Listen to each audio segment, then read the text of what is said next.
20 വർഷത്തെ കാത്തിരിപ്പിനും നിയമ പോരാട്ടങ്ങൾക്കും ഒടുവിൽ അബ്ദുൾ റഹീം സ്വന്തം നാട്ടിലെത്തി. കൈത്താങ്ങായ ആയിരക്കണക്കിന് മലയാളികളുടെയും വിജയഗാഥ കൂടിയാണ് ഈ മടങ്ങിവരവ്. 2 പതിറ്റാണ്ട് നീണ്ട ദുരിത ജീവിതത്തിന് വിരാമമിട്ട് അബ്ദുൾ റഹീം വീണ്ടും സ്വന്തം മണ്ണിലേക്ക്.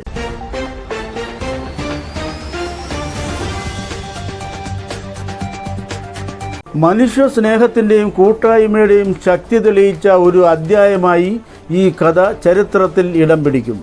അബ്ദുൾ റഹീമിന്റെ മടങ്ങിവരവിന്റെ പിന്നിലെ അറിയാത്ത കഥകൾ, ഒരു പ്രത്യേക റിപ്പോർട്ട്. ജയിൽ മോചിതനായ അബ്ദുൾ റഹീം പുലർച്ചെ റിയാദിൽ നിന്നുള്ള എയർ ഇന്ത്യ വിമാനത്തിലാണ് കരിപ്പൂർ വിമാനത്താവളത്തിൽ എത്തിയത്. 2024 ജൂലൈ 2 ദയാദിനം സ്വീകരിച്ച് റഹീമിന്റെ വധശിക്ഷ റദ്ദാക്കിയെങ്കിലും പബ്ലിക് റൈറ്റ്സ് കേസിലെ 20 വർഷത്തെ തടവ് ശിക്ഷ കാലാവധി അവസാനിച്ചതിനെ തുടർന്നാണ് ബക്രീദ് ദിനത്തിൽ നാട്ടിൽ മടങ്ങിയെത്തിയത്. പരേതനായ മച്ചിലകത്ത് മുഹമ്മദ് കുട്ടിയുടെയും ഫാത്തിമയുടെയും ഇളയ മകനായ അബ്ദുൾ റഹീം 2006 നവംബർ 28 ഡ്രൈവർ ജോലിക്കായി റിയാദിൽ എത്തുന്നത്. നാട്ടിലൊരു സ്വകാര്യ സ്കൂൾ വാഹനത്തിന്റെ ഡ്രൈവർ ആയിരിക്കെയാണ് മികച്ച ജീവിത സ്വപ്നം കണ്ട് റഹീം സൗദിയിലേക്ക് തിരിച്ചത്. ജോലിയിൽ കയറി 1 മാസം ആകും മുൻപ് തന്നെ സ്പോൺസറായ സൗദി പൗരന്റെ മകന്റെ മരണവുമായി ബന്ധപ്പെട്ട കേസിൽ ഡിസംബർ 24 അറസ്റ്റിലാകുകയായിരുന്നു. തുടർന്ന് റിയാദ് ഇസ്കാനിലെ ജയിലിലായി. അറസ്റ്റിലാവുമ്പോൾ 26 വയസ്സായിരുന്നു റഹീമിന്റെ പ്രായം. സ്പോൺസറായ സൗദി പൗരൻ ഫായിസ് അബ്ദുൾ റഹ്മാൻ അൽ ഷഹരിയുടെ ആരോഗ്യ പ്രശ്നമുള്ള 15-കാരനായ മകൻ അനസ് അൽ ഷഹരിയുടെ ശരീരത്തിൽ ഘടിപ്പിച്ച യന്ത്രത്തിൽ റഹീമിന്റെ കൈ അബദ്ധത്തിൽ തട്ടുകയും ബോധരഹിതനായ കുട്ടി പിന്നീട് മരണപ്പെടുകയുമായിരുന്നു. മനഃപൂർവ്വമല്ലാത്ത കൈപ്പിഴയാണ് സൗദി ബാലന്റെ മരണത്തിന് കാരണമായതെങ്കിലും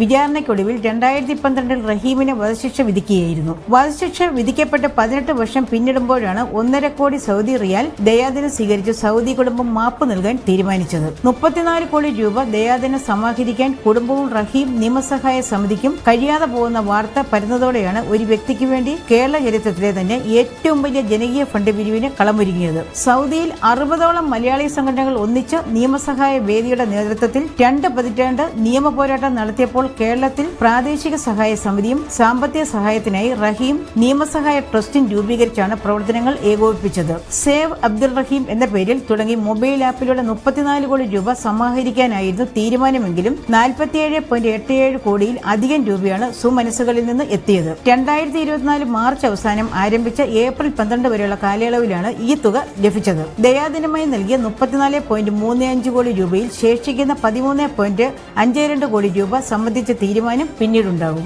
ദയാദിനം സ്വരൂപിക്കുന്നതിന് മുൻകൈയെടുത്ത ബോബി ചെമ്മണ്ണൂർ അബ്ദുൾ റഹീമിന് സ്വർണ്ണക്കടയിൽ ജോലിയും വിവാഹത്തിനും ആവശ്യമായ പിന്തുണയും നൽകുമെന്ന് അറിയിച്ചിട്ടുണ്ട്.